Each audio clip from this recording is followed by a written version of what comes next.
അതീവ ഭക്തിയോടെ ജപമാല പ്രാർത്ഥനയിൽ പങ്കുചേർന്ന് നമുക്ക് എല്ലാവർക്കുമായിട്ട് ദൈവവചന ശുശ്രൂഷ നൽകി അനുഗ്രഹിക്കുന്നത് ബഹുമാനപ്പെട്ട ജോൺസൺ തലയത്ത് CMA അച്ഛനാണ്. അദ്ദേഹം പട്ടം കിട്ടുന്നതിന് മുന്നേ റീജൻസി കാലഘട്ടത്തിൽ മഡഗാസ്കർ മിഷനിൽ പോയി ദൈവ ശുശ്രൂഷ ചെയ്തു. തുടർന്ന് പട്ടം സ്വീകരിച്ച് അന്ന് മുതൽ ഇന്നോളം അതീവ തീഷ്ണതയോടെ ഒരു സെലസ് മിഷണറി ആയിട്ട് മഡഗാസ്കർ മിഷനിൽ തൻ്റെ ജീവനും ആയുസ്സും ആരോഗ്യവും ഒക്കെ അർപ്പിച്ച് അവിടെ ദൈവിക ശുശ്രൂഷയിൽ മുഴുകിയിരിക്കുകയാണ്. ഇതിനു മുന്നേ അച്ഛനറിയാം, ഇതിനു മുന്നേ ഒരു പ്രാവശ്യം പ്രാർത്ഥന ലൈനിലൂടെ നമുക്കൊക്കെ ദൈവാനുഗ്രഹം പകർന്നു തന്ന ബഹുമാനപ്പെട്ട അച്ഛൻ ഇന്ന് നിറഞ്ഞ സന്തോഷത്തോടെ നമുക്ക് സ്വന്തം ജീവിത അനുഭവത്തിന്റെ വെളിച്ചത്തിൽ വചനം പങ്കുവയ്ക്കാൻ ഒരുങ്ങിയാണ്. അദ്ദേഹം ഒരു വിധത്തിൽ പറഞ്ഞാൽ അവിടെയൊക്കെ അറിയപ്പെടുന്നത് മഡഗാസ്കറിന്റെ ഫ്രാൻസിസ് സേവ്യർ എന്നാണ്. അത്രയേറെ പ്രശസ്തമായ വിധത്തിൽ പ്രഗത്ഭമായ വിധത്തില് ദൈവ ശുശ്രൂഷ നടത്തുന്ന ബഹുമാനപ്പെട്ട ജോൺസൺ തലയത്തച്ഛന്റെ ദൈവവചന ശുശ്രൂഷയ്ക്കായി അച്ഛനെ എല്ലാവരെയും നാമത്തിൽ സ്നേഹപൂർവ്വം സ്വാഗതം ചെയ്യുന്നു. കാനാട്ടച്ഛന്റെ നല്ല വാക്കുകൾക്ക് പ്രത്യേകം നന്ദി. എല്ലാവർക്കും സ്തുതിയായിരിക്കട്ടെ. ഈ നടപടി പുസ്തകത്തിൽ വായിക്കുമ്പോൾ പലപ്പോഴും എനിക്ക് തോന്നാറുള്ളത് പോലെ ആദിമ ക്രൈസ്തവരുടെ കൂട്ടായ്മയെ ഓർമ്മിപ്പിക്കുന്ന അല്ലെങ്കിൽ പുനരുജ്ജീവിപ്പിക്കുന്ന ഈ സഹോദര കൂട്ടായ്മയ്ക്ക് വീണ്ടും എൻ്റെ നമസ്കാരം. ഒരാൾക്കുണ്ടാകുന്ന അനുഭവം എത്ര വിശദീകരിച്ച് പറഞ്ഞാലും അതിന്റെ ആഴം പങ്കുവെക്കുന്നതിൽ പരിമിതികളൊക്കെ ഉണ്ടാവും. അത് അനുഭവിച്ചതിന്റെ സന്തോഷവും ആകുലതകളും കേൾക്കുന്നവർക്ക് ഉണ്ടാകണമെന്നുമില്ല. കേട്ടിട്ടില്ലേ കാക്കയ്ക്കും താൻ കുഞ്ഞു പൊൻകുഞ്ഞെന്നുള്ളത്? മഡഗാസ്കറിലെ പ്രേക്ഷിത പ്രവർത്തനം നടത്തുമ്പോൾ എനിക്കുണ്ടായ ചെറിയ അനുഭവങ്ങൾ പങ്കുവെക്കുമ്പോൾ എന്നെ വ്യക്തിപരമായിട്ട് അറിയാത്ത സഹോദരങ്ങൾ അത് ക്ഷമയോടെ കേട്ടിരിക്കാൻ മനസ്സ് കാണിക്കുന്നതിന് ഒത്തിരി നന്ദി. ക്ഷമയോടെ കേൾക്കാനുള്ള നിങ്ങളുടെ ഈ വലിയ മനസ്സ് തന്നെ ഞങ്ങൾക്കൊക്കെ വലിയ പ്രചോദനവും പ്രോത്സാഹനവുമാണ്. കർത്താവ് പറഞ്ഞില്ലേ, എന്നെ അനുഗമിക്കുന്നവൻ ഞാൻ നിങ്ങളെ മനുഷ്യരെ പിടിക്കുന്നവരാക്കാം.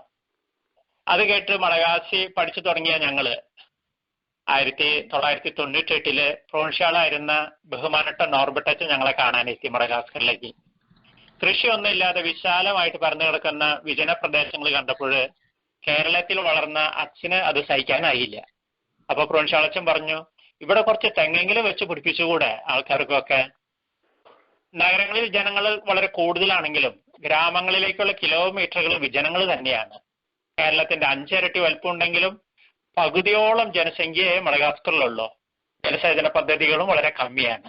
ഈ വിശാലതയിൽ തെങ്ങ് വെക്കാനായിട്ട് എവിടുന്ന് നമുക്ക് ആളെ കിട്ടാനാ? പ്രൊവിൻഷ്യാളച്ചന്റെ ആഗമനത്തിനോടനുബന്ധിച്ച് എടവകോ പള്ളിയിൽ സ്വീകരണം ഉണ്ടായിരുന്നു. പള്ളിയിൽ തടിച്ചുകൂടിയ അജഗണത്തോട് പ്രൊവിൻഷ്യാളച്ചൻ പ്രസംഗിച്ചു. പ്രസംഗം തർജ്ജമ ചെയ്യാൻ നിയോഗിക്കപ്പെട്ടത് ഞാനായിരുന്നു. അച്ഛൻ പറഞ്ഞത് എല്ലാവർക്കും എനിക്ക് പ്രത്യേകം മനസ്സിലായി. കാരണം നമ്മുടെ മലയാളത്തിലാണ് അച്ഛൻ പറഞ്ഞത്. പക്ഷെ ഞാൻ പറഞ്ഞത് ജനങ്ങൾക്ക് മനസ്സിലായി എന്നൊരു സംശയം അവർക്കും പ്രൊവിൻഷ്യാളച്ചനും തോന്നി. അതിന്റെ ഫലം കുർബാന കഴിഞ്ഞപ്പോൾ തന്നെ പ്രൊവിൻഷ്യാളച്ചൻ അനുവാദം തന്നു മലയാളി ഭാഷ ആഴത്തിൽ വീണ്ടും പഠിക്കാനായിട്ട്. 1 കിലോമീറ്റർ ആഴമില്ലാത്ത പറന്നു കിടക്കുന്ന കടൽ കണ്ടിട്ട് കിലോമീറ്ററുകൾ ആഴമുള്ള സമുദ്രം കണ്ടു എന്ന് വിചാരിക്കുന്ന നമ്മൾ ബോഷന്മാര് തന്നെയാണ് പലപ്പോഴും. നാം കാണുന്ന സത്യങ്ങളെക്കാൾ വലിയവയായിരിക്കും പലപ്പോഴും നാം കാണാത്ത സത്യങ്ങൾ. അല്ലെങ്കിൽ നാം കാണുന്ന പലതും സത്യങ്ങളല്ല. ഈ ചെറിയ ലോകത്തിന്റെ യാഥാർത്ഥ്യം അറിഞ്ഞവ ഉൾക്കൊള്ളാനും സാധിക്കാത്ത നമ്മള് പരമസത്യമായിട്ടുള്ള ദൈവത്തിൽ നിന്നും വളരെ അകലെയായിരിക്കുന്നത് പലപ്പോഴും നമ്മുടെ അല്പത്വം കൊണ്ടായിരിക്കാം. സത്യത്തിന്റെ കാര്യത്തിൽ എന്നതുപോലെയാണ് സൗന്ദര്യത്തിന്റെ കാര്യത്തിലും. ദൈവം സൃഷ്ടിച്ച ഈ വലിയ പ്രപഞ്ച സൗന്ദര്യത്തിന്റെ എത്ര ചെറിയൊരു ഭാഗമാണ് നമ്മുടെ കണ്ണിൽ പതിഞ്ഞിട്ടുള്ളത്. കണ്ണിൽപ്പെടുന്ന സൗന്ദര്യത്തെക്കാൾ മനോഹരങ്ങളായിരിക്കും കണ്ണിൽപ്പെടാത്ത പല സത്യങ്ങളും. പല ദേവാലയങ്ങളും കാണുന്നത് പോലെ അങ്കിലിസാത്തു ഞാൻ ജോലി ചെയ്ത സ്ഥലത്തും ധാരാളം ഭക്തസ്ത്രീകളുണ്ട്. കറുത്തവരും വെളുത്തവരും അംഗവൈകല്യം സംഭവിച്ചവരും കണ്ണുകളുടെ ലക്ഷ്യം വ്യത്യസ്ത ദിശയിലേക്ക് തിരിഞ്ഞിരിക്കുന്നവരും മൂക്കും നീളം കുറഞ്ഞ് പതിഞ്ഞിരിക്കുന്നവരും മുടി നീളമില്ലാതെ സ്പ്രിങ് പോലെ തലയോട് ഒട്ടിച്ചേർന്നിരിക്കുന്നവരും എല്ലാവരും ആ ഗണത്തിലുണ്ട്. കണ്ണുകളുടെ വിശപ്പെടുക്കുന്ന സൗന്ദര്യം ഇവർക്ക് ദാനം ചെയ്യാനില്ലെങ്കിലും ഹൃദയത്തെ നിറയ്ക്കുന്ന പലതും ഇവരിലുണ്ട്. അത് കണ്ടെത്തുകൊണ്ടായിരിക്കണമല്ലോ കാക്കയും കൊക്കും എന്ന് വിചാരിക്കുന്ന പലരും സ്നേഹത്തിന്റെ കൂദാശയിലൂടെ ഒന്നാകുന്നതും സന്തോഷത്തോടെ ജീവിക്കുന്നതും. നമുക്ക് അത്ഭുതം തോന്നും എങ്ങനെ ഇവർ ഒരുമിച്ച് വരുന്നത്. ഒരു കാൽ പോളിയോ ബാധിച്ച വികലാംഗിയായ ഒരു ഭക്തശ്രീ ഞങ്ങളുടെ പള്ളിയിലുണ്ട്. 1000 കിലോമീറ്റർക്ക് അകലെ നിന്നും ഉപജീവനാർത്ഥം കുടുംബത്തോടൊപ്പം അങ്കിളിസാത്ത് ഗ്രാമത്തിലേക്ക് കൂടുമാറിയവളാണ്. ഒരു ദിവസവും കുർബാന മുടക്കാറില്ല. നടക്കാനുള്ള ബുദ്ധിമുട്ട് മൂലം കുർബാനയ്ക്ക് ശേഷം അടുത്തുള്ള ചന്തയിലെ പതിവുള്ള അരിക്കച്ചവടവും കഴിഞ്ഞ് വൈകിട്ട് വീട്ടിലെത്താറുള്ളൂ. പള്ളിയിലെ എന്തെങ്കിലും പരിപാടി ഉണ്ടെങ്കിൽ, വളരെ തിരക്കുള്ള ചന്ത ദിവസങ്ങളിലായാൽ പോലും പെട്ടെന്ന് കിട്ടാവുന്ന ലാഭങ്ങളൊക്കെ വേണ്ടെന്ന് വെച്ച് പള്ളിയിലെ എല്ലാ പരിപാടികളിലും മുൻപന്തിയിലുണ്ടാകും. പുറത്ത് ഗ്രാമങ്ങളിൽ ഞങ്ങൾ സുവിശേഷ പ്രഭാഷണത്തിന് പോകുമ്പോഴും സാധിക്കുമെങ്കിൽ അവിടെ കയറ്റി കർത്താവിനെ സാക്ഷി നൽകാനും തീഷ്ണത കാണിക്കാറുണ്ട്. ഞായറാഴ്ചകളിൽ ഗ്രാമങ്ങളിലെ കുട്ടികളെ പ്രോത്സാഹിപ്പിച്ച് കുർബാനയ്ക്ക് കൊണ്ടുവരുമെന്ന് മാത്രമല്ല, കുർബാനയ്ക്കിടയിൽ കുട്ടികൾക്ക് ഇടാനുള്ള നേർച്ച പണം സ്വന്തം അടിശീലിൽ നിന്ന് വിതരണം ചെയ്ത് നേർച്ചയിടാൻ പ്രോത്സാഹിപ്പിക്കുകയും ചെയ്യും. ഇങ്ങനെ വ്യത്യസ്ത രീതിയിൽ സുവിശേഷ പ്രഘോഷണം നടത്തുന്ന പലരും അവിടെയുണ്ട്. മറ്റുള്ളവരെ ദൈവത്തിലേക്ക് ആകർഷിക്കുന്ന ഇത്തരം കുറച്ചു പേരുണ്ടെങ്കിൽ ഏത് ദേവാലയത്തിന്റെ സൗന്ദര്യമാണ് വർദ്ധിക്കാതിരിക്കുക? അല്ലെങ്കിൽ ദേവാലയത്തിന്റെ സൗന്ദര്യം കൂട്ടുന്നത് അവിടെ പ്രാർത്ഥിക്കുന്നവരല്ല. ദൈവത്തിലേക്ക് നമ്മെ ആകർഷിക്കുന്നവരാണ്, അടുപ്പിക്കുന്നവരാണ് യഥാർത്ഥ സൗന്ദര്യം. അതേസമയം ദൈവത്തിൽ നിന്ന് നമ്മളെ വികർഷിപ്പിക്കുന്നതും അകറ്റുന്നതുമായ സൗന്ദര്യമാണ് പലപ്പോഴും ചീത്തയും അപകടകരവും. നമ്മിൽ പലരും മറ്റുള്ളവരെ കർത്താവിലേക്ക് അടുപ്പിക്കുന്നവരാണ്, അതിനായിട്ട് ശ്രമിക്കുന്നവരാണ്. എന്നാൽ ചിലർ മറ്റുള്ളവരെ ദൈവത്തിലേക്ക് അടുപ്പിക്കുമെങ്കിലും സ്വയം വഴിതെറ്റി അകന്നു പോകുന്നു. കർത്താവിനെ പീഡിപ്പിക്കുന്ന ശത്രുക്കളെക്കാള്, പിശാചിനേക്കാള്, അല്ലെങ്കിൽ നമ്മൾ ടെററിസ്റ്റ് എന്ന് വിളിക്കുന്നവരെക്കാളും കൂടുതൽ വേദനിപ്പിക്കുന്നത് ഇങ്ങനെ സ്വന്തം എന്ന് പറയുന്നവരല്ല, വിശ്വാസികൾ എന്ന് പറയുന്ന നമ്മുടെ ഒറ്റിക്കൊടുക്കലായിരിക്കില്ലേ കർത്താവിനെ കൂടുതൽ വേദനിപ്പിക്കുന്നത്? ഞാൻ വിശ്വസിക്കുന്ന ശത്രുക്കളായ പട്ടാളക്കാരെക്കാളും കർത്താവിനെ കൂടുതൽ വേദനിപ്പിച്ചതും പീഡിപ്പിച്ചതും സ്നേഹിതനായിരുന്ന യൂദാസ് തന്നെയാണെന്ന്. ഒത്തിരി പേരുടെ ഒരിക്കലും ഒരു ഗ്രാമത്തിൽ കുടുംബ സന്ദർശനവും തിരുഹൃദയ പ്രതീക്ഷയും നടക്കുന്ന സമയം ഇവിടെ പല ഭവനങ്ങളും അന്താരാഷ്ട്ര സമൂഹങ്ങൾ പോലെ എന്ന് പറഞ്ഞാല് ലോകത്തിന്റെ പല ഭാഗത്തിലുള്ള പല വിധത്തിലുള്ള മതങ്ങളും വിശ്വാസങ്ങളും പിന്തുടരുന്നവര് ഒരു മേൽക്കൂരയുടെ കീഴിൽ അപ്പനും മക്കളും അമ്മയായിട്ടൊക്കെ കഴിയുന്നു. മതസൗഹാർദ്ദത്തിന്റെ ജീവിക്കുന്ന ഉദാഹരണങ്ങൾ പോലെയാണ് അവർ പലപ്പോഴും. ഒരാൾ കത്തോലിക്കനാണെങ്കിൽ വേറൊരാൾ പ്രൊട്ടസ്റ്റന്റ്, വേറൊരാളെങ്കിൽ മുസ്ലിം, ഇങ്ങനെ പോകുന്ന ഓരോ വീട്ടിലും കുടുംബാംഗങ്ങള്.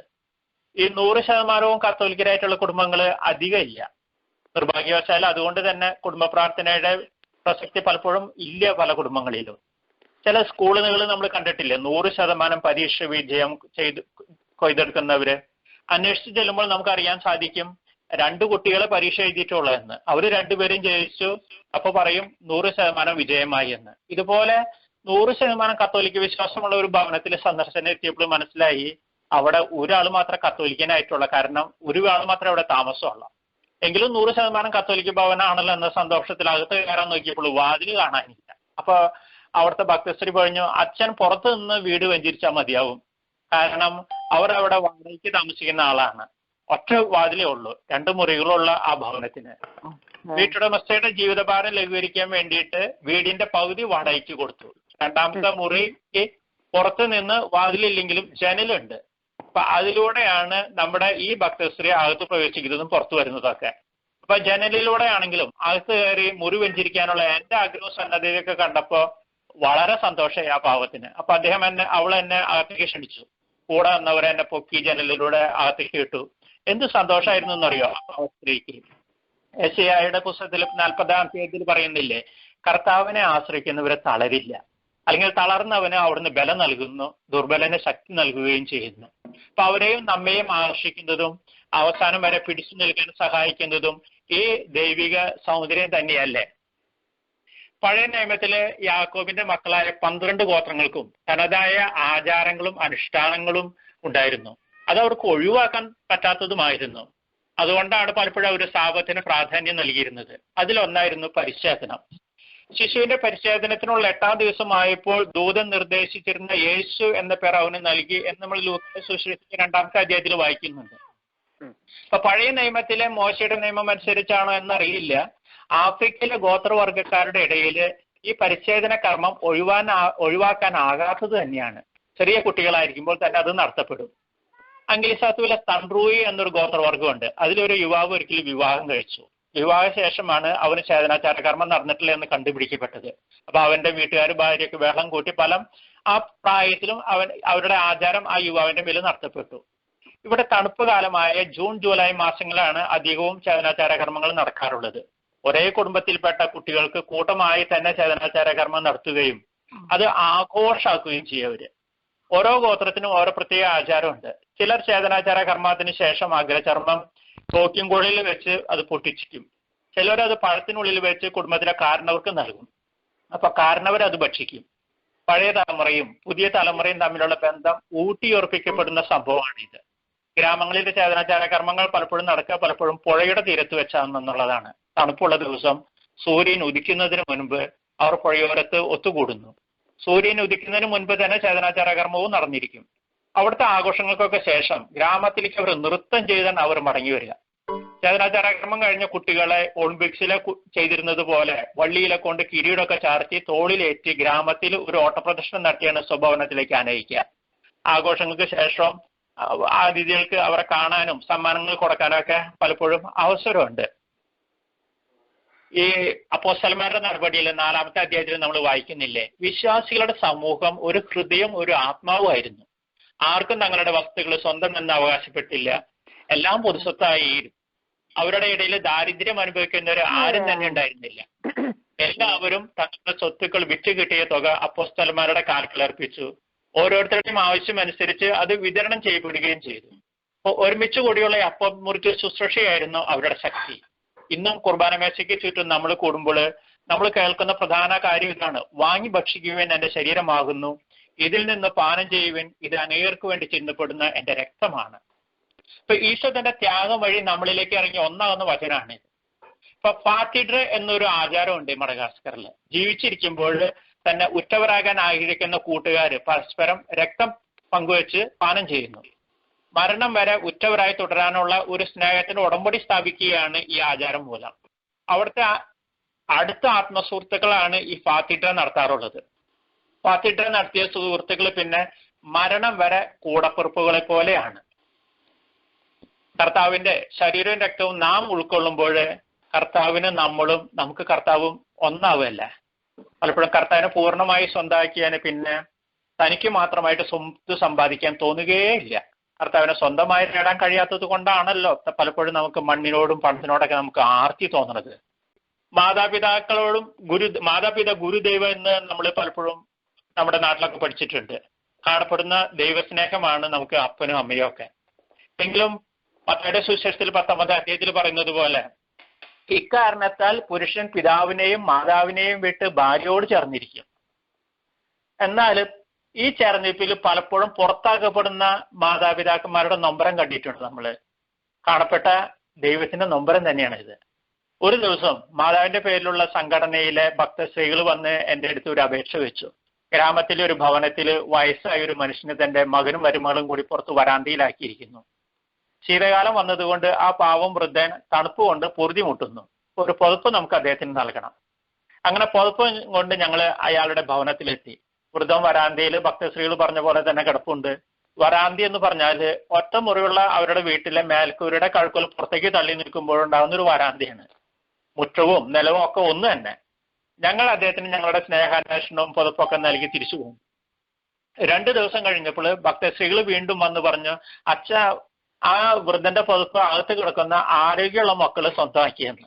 നോക്കണ വത്സല മക്കളുടെ ഒരു കാരുണ്യപ്രവൃത്തി. അവര് ഒന്നായപ്പോൾ പിതാവ് പുറത്തായി. ഇത് മഡഗാസ്കറിൽ മാത്രമല്ല, ലോകത്ത് എവിടെ നോക്കിയാലും അല്ലെങ്കിൽ മറ്റൊരു രീതിയിൽ നമുക്ക് കാണാനായിട്ട് സാധിക്കരുത്. പ്രഭാഷണന്റെ പുസ്തകത്തിൽ 3-ാം അധ്യായത്തിൽ പറയുന്നത് ഇങ്ങനെയാണ്: പിതാവിനെ ബഹുമാനിക്കുന്നവൻ തന്റെ പാപങ്ങൾക്ക് പ്രായശ്ചിത്തം ചെയ്യുന്നു, അമ്മയെ മഹത്വപ്പെടുത്തുന്നവൻ നിക്ഷേപം കൂട്ടിവെക്കുന്നു. ഇത് പലപ്പോഴും നമ്മൾ മറന്നു പോവുകയാണ്. ഞങ്ങൾ മിഷണന്മാരെ പലരും സ്വന്തം മാതാപിതാക്കളോടുള്ള കടമ നിർവഹിക്കാറില്ല എന്ന് ചിലർ പറയാറുണ്ട്. മാനസികമായിട്ട് നോക്കിയാൽ ഒരു പരിധി വരെ അത് ശരിയുമാകാം. ഈ ആദിശങ്കരൻ സന്യാസത്തിന് പോകുന്ന ഒരു കഥ കേട്ടിട്ടുണ്ട്. ശങ്കരന്റെ മാതാവിനെ അത് സഹിച്ചില്ല. അപ്പൊ കുളിക്കുമ്പോൾ മുതലയാൽ പിടിക്കപ്പെട്ട ശങ്കരൻ ചോദിച്ചു, അമ്മയ്ക്ക് എന്താണ് വേണ്ടത്, എന്റെ മരണാനന്തര ജീവിതമോ അതോ സന്യാസ ജീവിതമോ? അമ്മയ്ക്ക് പെട്ടെന്ന് കാര്യം മനസ്സിലായി, സന്യാസ ജീവിതത്തിന് അനുമതി നൽകിയത്ര. അപ്പൊ ശാരീരികമായിട്ടും ആത്മീയമായിട്ടും മരിക്കുന്നതിനേക്കാൾ നല്ലത് തന്നെയാണ് അകലെയെങ്കിലും ജീവനുള്ളതായിരിക്കുന്നത്. വേദനിച്ചാലും അപ്പനെയും അമ്മയും ആഗ്രഹിക്കുന്നത് ഇത് തന്നെയാണ്, തങ്ങളുടെ മക്കള് ജീവനുള്ളവരായിരിക്കണം എന്നുള്ളത്. പണ്ട് സ്ഥിരമായിട്ട് യാത്ര ചെയ്തിരുന്ന ബസ്സിലെ കണ്ടക്ടർ ഒരിക്കല് ഞാൻ അച്ഛനാകാൻ പോയത് അറിഞ്ഞിട്ട് എന്നെ ഉപദേശിച്ചത് ഇങ്ങനെ തന്നെയാണ്: മാതാപിതാക്കളെ തനിച്ച് വിട്ടു പോകരുതെന്ന്. ശരിയാണ്. പ്രഭാഷകന്റെ പുസ്തകത്തിലെ 3-ാമത്തെ അധ്യായത്തിൽ വീണ്ടും പറയുന്ന, പിതാവിനെ ബഹുമാനിക്കുന്നവൻ ദീർഘകാലം ജീവിക്കും, കർത്താവിനെ അനുസരിക്കുന്നവൻ തന്റെ അമ്മയെ സന്തോഷിപ്പിക്കും. എന്നാൽ നമ്മുടെ മാതാപിതാക്കളുടെ അടുത്ത് താമസിച്ച് മാതാപിതാക്കളുടെ ഈ പുതപ്പ് സ്വന്തമാക്കുന്നവര് നമ്മുടെ നാട്ടിൽ ധാരാളമല്ലേ? ഞാനൊരിക്കൽ കോളേജിൽ പഠിച്ചിരുന്ന കാലം, ഒരു ദിവസം കൂടെ പഠിച്ചിരുന്ന ചമ്മാച്ചനോട് എന്റെ സ്നേഹിതൻ ചോദിച്ചു, ഈ പ്രായത്തിൽ കോളേജ് പഠനം കഴിഞ്ഞ് അച്ഛനാകാൻ ഒരാൾ ആഗ്രഹിക്കുന്നത് എന്താണ് ചമ്മാച്ചന്റെ അഭിപ്രായം? അപ്പൊ ചമ്മാച്ചൻ മറുപടിയായിട്ട് പറഞ്ഞു, ആ അദ്ദേഹത്തിന് കിർക്കാണെന്ന്. ആ കിർക്ക് ഞാൻ അങ്ങനെ ഏറ്റെടുത്തു. ഒരിക്കൽ ഞാൻ ചമ്മാച്ചനായപ്പോൾ ഈ അഭിപ്രായം പറഞ്ഞ ആള് ചമ്മാച്ചനായിരുന്നില്ല. നമ്മുടെ വിശ്വാസം ആഴത്തിൽ കാത്തു സൂക്ഷിക്കാൻ നമുക്ക് സാധിച്ചത് പലപ്പോഴും വിശുദ്ധ തോമസ് ലീഹായും വിശുദ്ധ ഫ്രാൻസിസ് സേവ്യറും അർണോസ് പാതിരിയും എല്ലാം ഈ കിർക്ക് ഏറ്റെടുത്തുകൊണ്ടല്ല. തങ്ങൾക്ക് സ്വന്തമായവരെ കർത്താവിനെ പ്രതി കാണണ്ട അല്ലെങ്കിൽ വേണ്ട എന്ന് വെച്ചത് കൊണ്ടല്ല. നമ്മുടെ അപ്പനും അമ്മയും ഒക്കെ ആ കിറക്ക് തുടർന്നത് കൊണ്ടാണ് നമ്മളൊക്കെ വിശ്വാസികളായിരിക്കാൻ കാരണവും. അപ്പോൾ സ്വന്തം ജീവിതത്തിൽ ത്യാഗം ഏറ്റെടുക്കുവാൻ മടിക്കുന്ന നമ്മൾ പലപ്പോഴും മറ്റുള്ളവരുടെ ത്യാഗബലം അനുഭവിക്കുന്നതിൽ യാതൊരു നാണക്കേടും അനുഭവിക്കുന്നില്ല. 2004 എൻ്റെ അമ്മ മരിച്ചപ്പോൾ ഞാൻ ശുശ്രൂഷ ചെയ്തിരുന്ന ഗ്രാമം ഇലക്ട്രിസിറ്റിയും ഫോണും ഇല്ലാത്ത അവസ്ഥയിലായിരുന്നു. ഫോൺ 92 കിലോമീറ്റർ അകലുള്ള രൂപതാ കേന്ദ്രം വരെ എത്തുമായിരുന്നുള്ളൂ. മരണവാർത്ത കേരളത്തിൽ നിന്ന് കെനിയയിലെത്തി, പിന്നെ മഡഗാസ്കറിന്റെ തലസ്ഥാനമായ അന്താനറിവിലെത്തി, അവിടെ നിന്നും രൂപത തലസ്ഥാനമായ മുറണ്ടാവയിലെത്തി. ഇവിടെ വരെ ഫോണുള്ളൂ. പിന്നെ അവിടെ നിന്ന് നേരിട്ട് വന്ന് പറയുകയായിരുന്നു. അപ്പോഴേക്കും ഒത്തിരി വൈകി. ഇത് എന്റെ മാത്രം കഥയല്ല, ഞങ്ങളുടെ പല മിഷണറിമാരുടെയും അനുഭവമാണ് ഇതൊക്കെ. 51-ാം സങ്കീർത്തനത്തിൽ പ്രാർത്ഥിക്കുന്നത് പോലെ ഉരുകിയ മനസ്സാണ് ദൈവത്തിന് സ്വീകാര്യമായ ബലി. അപ്പൊ ദൈവം നുറുങ്ങിയ ഹൃദയത്തെ അങ്ങ് നിരസിക്കുകയില്ല. അപ്പൊ സങ്കീർത്തകന്റെ ഈ വിശ്വാസം തന്നെയാണ് പലപ്പോഴും ഞങ്ങളെയൊക്കെ ബലപ്പെടുത്തുന്നത്. മഡഗാസ്കറിലെ ഞാൻ കണ്ട പ്രത്യേകതകളിൽ ഒന്ന്, പരസ്പരം അഭിവാദനം ചെയ്യുന്ന അല്ലെങ്കിൽ സുഖവിവരം അന്വേഷിക്കുന്ന മലയാസികളുടെ ലാളിത്യവും തുറവിയുമാണ്. സ്നേഹിതരുടെയും ബന്ധുക്കളുടെ ഇടയിൽ മാത്രമാണെങ്കിൽ അത് ഒരു പക്ഷേ ഭൂരിഭാഗം പേരും നമ്മൾ ചെയ്യുന്നതാണല്ലോ. മത്തായിയുടെ സുവിശേഷത്തിൽ 5-ാമത്തെ അധ്യായത്തിൽ കർത്താവ് പറയുന്നത് എന്താ? സഹോദരങ്ങളെ മാത്രമേ നിങ്ങൾ അഭിവാദനം ചെയ്യുന്നുവെങ്കിൽ വിശേഷ വിധിയായി എന്താണ് നിങ്ങൾ ചെയ്യുന്നത്? വിജാതിരും അത് തന്നെ ചെയ്യുന്നില്ലേ? എന്നാൽ മഡഗാസ്കറിൽ അത് അപരിചിതരുടെ ഇടയിലും സാധാരണമാണ്. 2 വഴിപോക്കർ വഴിയിൽ വെച്ച് കണ്ടുമുട്ടിയാൽ ഒന്ന് നിന്ന് പരസ്പരം അഭിവാദനം ചെയ്യാൻ തയ്യാറാകുന്നവരാണ്. അപരിചിതത്വവും പരസ്പര ഭയവും ഇല്ലാതാക്കാൻ ഇത് വളരെ സഹായിക്കുന്നു. മദർ തെരേസ പറഞ്ഞല്ലോ, the peace begins with smile. മഡഗാസ്കറിലെ ഗ്രാമങ്ങളിൽ ഇത് നമുക്ക് പലപ്പോഴും കാണാനായിട്ട് സാധിക്കും. വെവ്വേറെ ഗോത്രങ്ങളിൽപ്പെട്ടവരാണെങ്കിലും ആദിമ ക്രൈസ്തവരെ പോലെ ഈ അഭിവാദനത്തിലൂടെ പരസ്പരം സമാധാനം ആശംസിച്ച് അവർ കടന്നുപോകും. അവരുടെ ഈ പ്രത്യേക അനുഭവിച്ച് നമുക്കും വളരെ എളുപ്പത്തിൽ അവരിൽ ഒരാളാകാനായിട്ട് നമുക്ക് സാധിക്കും. പരസ്പരം കണ്ടുമുട്ടുമ്പോൾ പലതരം അഭിവാദനങ്ങളുണ്ട്. നമുക്കെല്ലാം നമ്മുടെ ജീവിതത്തിൽ പ്രായോഗികമാക്കാൻ പറ്റുന്നവരെ പരസ്പരം ഒന്ന് പുഞ്ചിരിച്ച് സംസാരിക്കുമ്പോൾ പലർക്കും നമ്മൾ ആശ്വാസവും സ്നേഹവുമാണ് കൊടുക്കുന്നത്. അപ്പോൾ അവരുടെ ജീവിതത്തിലും അവരിത് വളരെയധികം പ്രായോഗികമാക്കുകയാണ്. പലപ്പോഴും അവർ പറയുന്ന ഒരു വാക്കാണ് സലാമ, പരസ്പരം ഗ്രീറ്റ് ചെയ്യാനായിട്ട്. അതുപോലെ പറയുന്ന മറ്റൊരു വാക്കാണ് ചിമീശി. ഈ ചിമീശി എന്ന വാക്കിന്റെ മലയാളി ഭാഷയിലെ അർത്ഥം ഇല്ല എന്നാണ്. മലയാളികൾ പരസ്പരം കണ്ടാൽ അഭിവാദനം ചെയ്ത് ചോദിക്കും, അപ്പൊ എന്താ വിശേഷം? ഇന്നെ ഒപ്പം അമ്മ മരിച്ച ആളോട് നമ്മൾ ചോദിച്ചാൽ പെട്ടെന്ന് ഉത്തരം പറയും ചിമീശി എന്ന് വെച്ചാൽ വിശേഷം ഒന്നും ഇല്ല. അത് അവരുടെ ഒരു അഭിവാദന രീതിയാണ്. മലയാളികളുടെ ശാന്ത സ്വഭാവത്തിന് പറ്റിയ ഒരു അഭിവാദന രീതി. ഒരിക്കല് ഞങ്ങൾക്ക് മുൻപേ മിഷണറിയായി വന്ന അച്ഛൻ മാമോദിസ നൽകുവാനായിട്ടൊരു പള്ളിയിലെത്തി. മാമോദിസ രജിസ്റ്ററിൽ പിതാവിന്റെ പേരെഴുതുന്ന കോളത്തിൽ പല മാതിരി പേരുകൾ കണ്ടു. എന്നാൽ പല കുഞ്ഞുങ്ങളുടെയും പിതാവിന്റെ പേര് ഒന്നാണെന്നുള്ളത് അച്ഛനെ വളരെ അത്ഭുതപ്പെടുത്തി. അപ്പൊ അത് എഴുതിയിരിക്കുന്നത് ഇങ്ങനെയായിരുന്നു, ചിമീശി. അപ്പൊ കാര്യം അറിയാൻ കപ്പ്യാരെ വിളിച്ച അച്ഛൻ ചോദിച്ചു, ഈ ചിമീശി എന്നയാൾക്ക് ഇത്രയധികം കുട്ടികളോ? അപ്പൊ കപ്പ്യാര് വിശദീകരിച്ചുകൊണ്ട് പറഞ്ഞു, അച്ഛ അത് അപ്പനില്ലാത്ത കുട്ടികളാണ്. അപ്പന്റെ പേരിന്റെ കോളത്തില് ചിമീശി എന്ന് എഴുതിയാൽ അർത്ഥം അപ്പനില്ല എന്നാണ്. ഇവിടെ പ്രത്യേകിച്ചും ഗ്രാമങ്ങളിൽ പല പെൺകുട്ടികളും പ്രസവിക്കുന്നത് അപ്പനെ വെളിപ്പെടുത്താൻ പറ്റാത്ത അവസ്ഥയിലായിരിക്കും. അപ്പൻ തന്നെ കടമകൾ നിറവേറ്റിയില്ലെങ്കിൽ, പാരമ്പര്യ രീതിയിൽ വിവാഹം നടത്തിയിട്ടില്ലെങ്കിൽ ഔദ്യോഗികമായിട്ട് അവൻ അപ്പനല്ല. അപ്പൊ അപ്പന്റെ പേരെഴുതുന്ന സ്ഥലത്ത് അപ്പനില്ല എന്നാണ് എഴുതുക. അതുകൊണ്ടാണ് പല കുഞ്ഞുങ്ങളുടെയും അപ്പൻ ചിമീശി ആയത്, അച്ഛൻ തെറ്റിദ്ധരിച്ചതും. ഇപ്പൊ ഗ്രാമങ്ങളിൽ പല കുഞ്ഞുങ്ങളും വളരുന്നത് ഈ പിതൃസ്നേഹത്തിന്റെ അഭാവത്തിലാണ് അവിടെ മഡഗാസ്കറില്. എങ്ങനെയാണ് ഇവരോടൊക്കെ നമ്മൾ ദൈവത്തിന്റെ പിതാവായ ദൈവത്തിന്റെ സ്നേഹം നമുക്ക് പറഞ്ഞു കൊടുക്കുക, അല്ലെങ്കിൽ യഥാർത്ഥത്തിൽ പിതാവായ ദൈവത്തിന്റെ സ്നേഹം മനസ്സിലാകുന്നുണ്ട്? മഡഗാസ്കറിൽ വിവാഹ ജീവിതത്തിന് അതിയായ സ്ഥാനമുണ്ടെങ്കിലും വിവാഹം എന്ന ചടങ്ങിനും ധാരാളിത്തത്തിനും വലിയ പ്രത്യേകത അല്ലെങ്കിൽ ഒരു ആവശ്യകത മലയാളികൾക്ക് പലപ്പോഴും അനുഭവപ്പെടാറില്ല. നമ്മുടെ രീതിയിലുള്ള നാട്ടിലുള്ള പോലെ കാരണവന്മാര് തീരുമാനിച്ചുറപ്പിക്കുന്ന വിവാഹങ്ങൾ അവിടെ അപൂർവമാണ്. ആൺകുട്ടിയും പെൺകുട്ടിയും പരസ്പരം ആകർഷകരായി കുടുംബജീവിതത്തിലേക്ക് വഴുതി വീഴുകയാണ് പതിവ്. അതിനുള്ള സ്വാതന്ത്ര്യം അവർക്ക് സമൂഹത്തിലുണ്ട്. ഇതിന്റെ ദൂഷ്യവശം പലപ്പോഴും പെൺകുട്ടികൾ വളരെ ചെറുപ്രായത്തിൽ തന്നെ അമ്മമാരാകുന്നു എന്നുള്ളതാണ്. സ്കൂളിൽ പഠിക്കുന്ന പെൺകുട്ടികൾ ഇതുമൂലം പഠനം നിർത്തേണ്ടി വരുന്നു, അല്ലെങ്കിൽ ചെറുപ്പകാലത്തുള്ള ഈ ഗർഭധാരണം അലസിപ്പിച്ചിട്ട് മരണമടഞ്ഞ പെൺകുട്ടികൾ വേറെയുമുണ്ട്. അപ്പൊ അംഗീകൃത വിവാഹ ജീവിതത്തിന്റെ അഭാവത്തിൽ അല്ലെങ്കിൽ പിതൃത്വം അംഗീകരിക്കപ്പെടാത്തത് മൂലം കൈ കഴുകി രക്ഷപ്പെടുന്ന ആൺകുട്ടികളും ഉണ്ട് ഇവിടെ. പരസ്പരം ഇഷ്ടപ്പെട്ട് വിവാഹം കഴിക്കാൻ താല്പര്യപ്പെടുന്ന യുവതിയുവാക്കന്മാരുടെ മാതാപിതാക്കള് പാരമ്പര്യ രീതിയനുസരിച്ച് ഒരുമിച്ച് കൂടി വിവാഹം നിശ്ചയിക്കുന്ന ഒരു പതിവുണ്ട്. രണ്ട് വിഭാഗക്കാരും ഒരു ഭവനത്തില് ഒത്തുകൂടുന്നു. അവിടെ വെച്ച് രണ്ടു കൂട്ടരും മാറി മാറി പറയുന്ന ഖബാറി, ഇതിലൂടെയാണ് വിവാഹം നിശ്ചയിക്കുന്നത്. ഖബാറി എന്ന് പറഞ്ഞാൽ ഒരു തരം പ്രഭാഷണമാണ്. സ്ത്രീധനത്തിന് പകരം പുരുഷധനം പെൺകുട്ടിയുടെ ബന്ധുക്കൾക്ക് നൽകുന്നു. അതുപോലെ തന്നെ ഗ്രാമത്തിൽ മറ്റു കാളയോ മറ്റു വസ്തുക്കളോ പണമായിട്ടൊക്കെ ഈ പുരുഷധനം അവർ നൽകും. ഇനി അല്പം കൂടി പുരോഗമിച്ചവരുടെ ഇടയിൽ വിവാഹം രജിസ്റ്റർ ചെയ്യണം എന്ന് ഗവൺമെന്റ് നിഷ്കർഷിക്കുന്നത് കൊണ്ടും വിവാഹം രജിസ്റ്റർ ചെയ്യുന്ന അവസരമാണ് പലപ്പോഴും ആഘോഷത്തിനായിട്ട് തിരഞ്ഞെടുക്കുന്നത്. വിവാഹം കഴിക്കാതെ തന്നെ ഒരുമിച്ച് കഴിയുന്ന അവസരത്തില് പെൺകുട്ടിയുടെ ബന്ധുക്കൾ പ്രശ്നം ഉണ്ടാകാതിരിക്കാനാൻ വേണ്ടിയിട്ട് ആൺകുട്ടി പെൺകുട്ടിയുടെ രക്ഷിതാക്കൾക്ക് എന്തെങ്കിലും നൽകി അവരുടെ ഒരു കണ്ണടപ്പിക്കുന്ന ഒരു രീതിയുണ്ട്. രക്ഷിതാക്കളുടെ മൗന അനുവാദത്തിന് ഒരു കൈക്കൂലി. വിശ്വാസമനുസരിച്ചുള്ള വിവാഹം നഗരങ്ങളിൽ ചെറുപ്പത്തിൽ തന്നെ നടക്കുമെങ്കിലും ഗ്രാമങ്ങളിലെ പ്രായമായതിനു ശേഷമാണ് പലപ്പോഴും വധുവരന്മാര് അതിന് തയ്യാറാകുന്നത്. നമ്മുടെ നാട്ടിൽ വധുവരന്മാർക്ക് വേണ്ടി അവരുടെ മാതാപിതാക്കൾ ചെയ്യുന്ന പല കാര്യങ്ങളും മഡഗാസ്കറിലെ ഈ വിവാഹാവസരത്തിൽ വധുവരന്മാർക്ക് വേണ്ടിയിട്ട് അവരുടെ മക്കളാണ് ചെയ്യുന്നത്.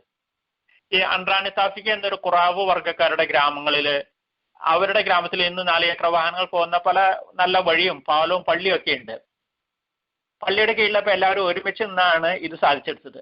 അപ്പൊ കുട്ടികളായിരുന്നു ഞങ്ങളെ അവിടേക്ക് ആദ്യം സ്വാഗതം ചെയ്തത്. കുഞ്ഞുങ്ങളുമായിട്ടുള്ള സംഘാത്തം ഗ്രാമത്തിലെ മുതിർന്നവരെയും കാരണവന്മാരെയും ഞങ്ങളിലേക്ക് അടുപ്പിച്ചു. പതിപോലെ വിദ്യാലയവും പള്ളിയൊക്കെ വേണമെന്ന് അവർ ആവശ്യപ്പെട്ടു. അപ്പൊ അന്ന് അവിടേക്ക് ഇരുചക്രവാഹനമായിട്ടുള്ള കാളവണ്ടിയും സൈക്കിളും ഒക്കെ പറന്നു ചെല്ലുകയുണ്ടായിരുന്നുള്ളൂ. അപ്പൊ അവിടുത്തെ മൂപ്പനായിട്ടുള്ള കാരണവന്മാർ പറഞ്ഞാൽ എന്തും അവിടെ നടപ്പിലാവും. കാരണവർക്ക് അദ്ദേഹത്തിന്റെ ഭാര്യമാരും മക്കളും മരുമക്കളും പേരക്കുട്ടികളും ബന്ധുക്കളും ഒക്കെ നിറഞ്ഞാണ് ആ ഗ്രാമം. അപ്പൊ പള്ളിയും സ്കൂളും പുതിയ വഴിയും പാലും ഒക്കെ പണി തീർന്നപ്പോൾ കാലിൽ നീര് വന്നത് മൂലം നിൽക്കാൻ സാധിക്കാത്ത അവസ്ഥയിലായിരുന്നു കാരണവര്. അദ്ദേഹത്തിന്റെ ഒരു മോഹം, ഇനി എന്റെ പുതിയ പള്ളിയിൽ തന്റെ കല്യാണം കൂടി നടത്തണമെന്ന്. അപ്പൊ വയസ്സ് 85ആയി, 2 ഭാര്യമാരുണ്ട്. അപ്പൊ ആരെ കല്യാണം കഴിക്കാം? അപ്പൊ ആരും തന്നെ മാമോദിസ എന്താന്ന് അറിഞ്ഞിട്ടില്ല. ഇനി ഒരാളെ പള്ളിയിൽ വെച്ച് കെട്ടാമെന്ന് കരുതിയാലോ? ഗവൺമെന്റ് നിയമപ്രകാരം ആദ്യം വിവാഹം രജിസ്റ്റർ ചെയ്യണം. വിവാഹം രജിസ്റ്റർ ചെയ്താലോ അതിലുള്ള മക്കൾക്കായിരിക്കും പിന്തുടർച്ച അവകാശം. അപ്പൊ അത് മറ്റു ഭാര്യയിലെ മക്കൾക്കും ദോഷം ചെയ്യും. അപ്പൊ കാരണവർക്കും മരിക്കുന്നതിന് മുൻപ് ക്രിസ്ത്യാനി ആകണം എന്ന് വലിയ നിർബന്ധം. ദേവാലയം ആസ്വദിക്കാൻ വന്ന പിതാവിനെ കണ്ട് സങ്കടം പറഞ്ഞു. മക്കൾക്കൊപ്പം മാമോദിസ സ്വീകരിക്കാനായിട്ട് പിതാവ് അനുവാദം കൊടുക്കുകയും ചെയ്തു. അപ്പൊ മരിച്ചപ്പോൾ ക്രിസ്ത്യാനിയുടെ മുദ്ര നെറ്റിൽ അണിഞ്ഞ് തന്നെ പരലോകത്തേക്ക് യാത്രയായത്. അപ്പൊ അദ്ദേഹത്തിന്റെ മൂത്ത മകനാണ് ഇന്ന് അവിടുത്തെ പള്ളി പ്രസിഡന്റ്. അതുപോലെ തന്നെ അങ്കിലിസാത്തുൽ നമ്മുടെ ബോർഡിങ്ങിൽ പഠിച്ച പേരക്കുട്ടിയാണ് ഇന്ന് അവിടെ കാറ്റഗിസ്റ്റായിട്ട് പ്രാർത്ഥനകളൊക്കെ അവർക്ക് നയിക്കുന്നത്.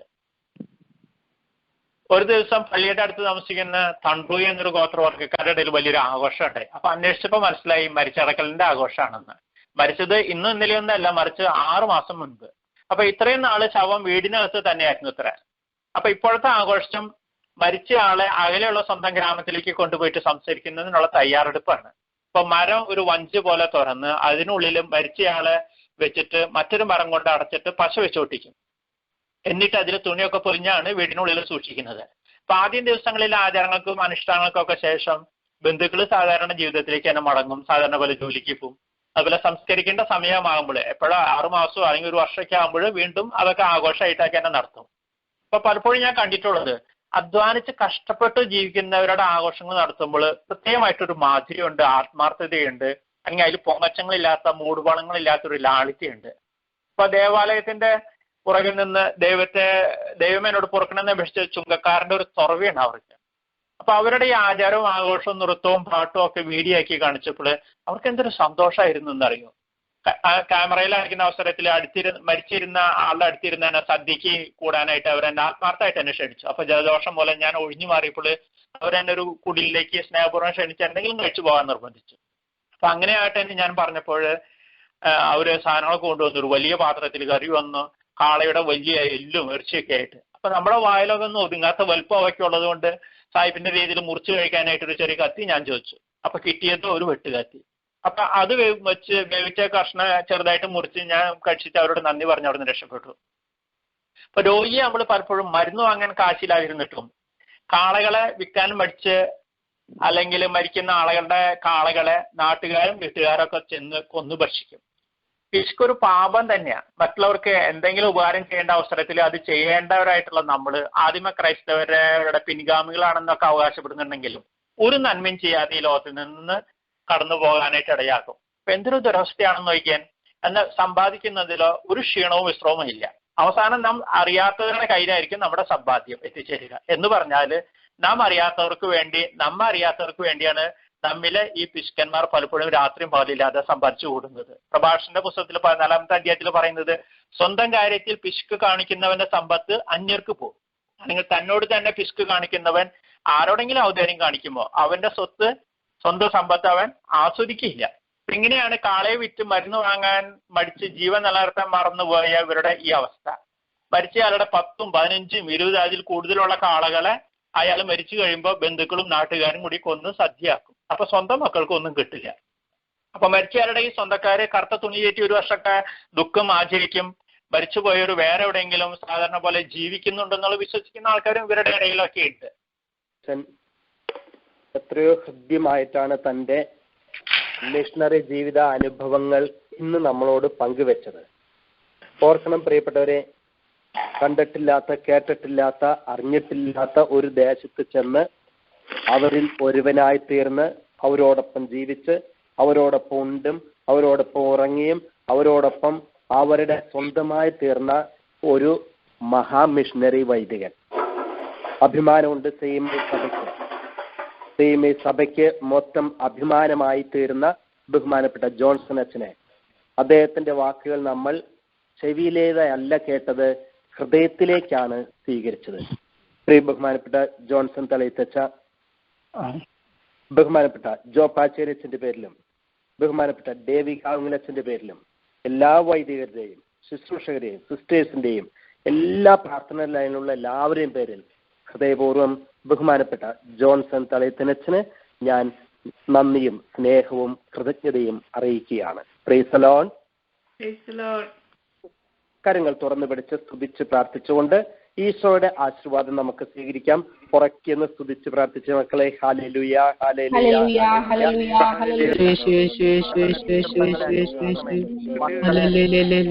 മാതാപിതാക്കളെ അനുഗ്രഹിക്കണമേ. സഹോദരി സഹോദരങ്ങളെ, ബന്ധുമിത്രാദികളെ അനുഗ്രഹിച്ച് ആശീർവദിക്കണമേ. തിരുവചനത്തിന്റെ ശക്തിയാൽ, കൂദാശകളുടെ ശക്തിയാൽ, പരിശുദ്ധാത്മാഭിഷേകത്താൽ കർത്താവെ അനുഗ്രഹിക്കണമേ. നമ്മുടെ കർത്താവ് ഈശോ മിശിഹായുടെ കൃപയും പിതാവായ ദൈവത്തിന്റെ സ്നേഹവും പരിശുദ്ധാത്മാവിന്റെ സഹവാസവും നാം എല്ലാവരോടും കൂടി ഉണ്ടായിരിക്കട്ടെ, എപ്പോഴും എപ്പോഴും എന്നേക്കും.